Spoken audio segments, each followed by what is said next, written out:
Helen-Ann, I'm interested in how this is all being framed domestically in China and sort of how it came about, because it was thrust upon us relatively short notice.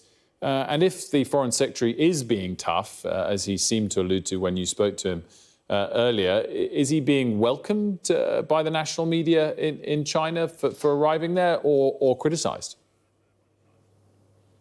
Well, look, I think the welcoming sentiments from Han Zhong, who's the Vice President of China, was reasonably cordial, actually. Han Zhong actually was in the UK relatively recently. He was the representative that China sent to the coronation of King Charles.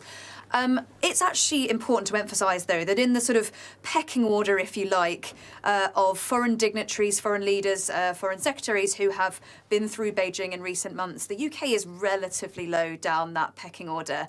Certainly not the same fanfare that we've seen for, say, the Americans or the French or the Germans.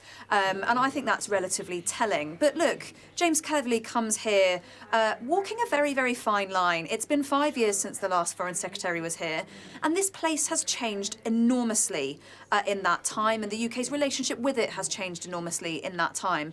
You know, in that 5 years, we have seen brutal human rights crackdowns in Hong Kong and Xinjiang. We've seen China sort of a thinly veiled support for Putin's war in Ukraine. We've seen increased threats against Taiwan. There's been increased suppression of ordinary people, their rights to free speech, journalists, lawyers, civil society, the list goes on. So it is a very, very different place. And while James Cleverly was very keen to emphasise that engagement is totally crucial with the world's second largest economy. We do enormous amounts of trade with China, and we need their cooperation, he says, on issues like climate change and global economic security. He did say that he would be raising those thornier issues, human rights, Ukraine, the sanctioning of certain UK MPs. We had a pretty heated exchange, he and I, about how far he was willing to push on that, because I think it's become pretty obvious in recent years here in China that words in meetings are relatively unlikely to move the dial on some of those central Chinese policies.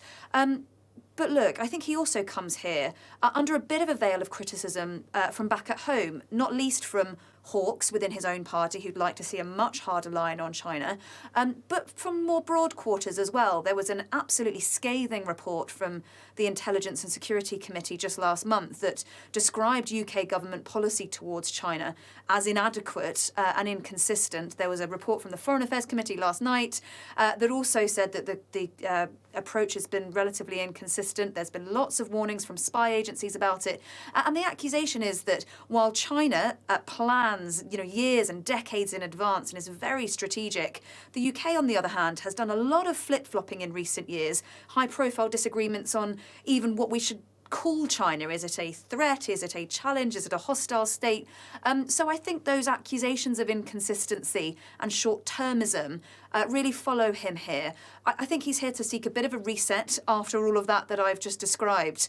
But look, diplomacy with China is a deeply complex thing, and I think the Foreign Office has been quite open about the fact they aren't expecting any major breakthroughs this time.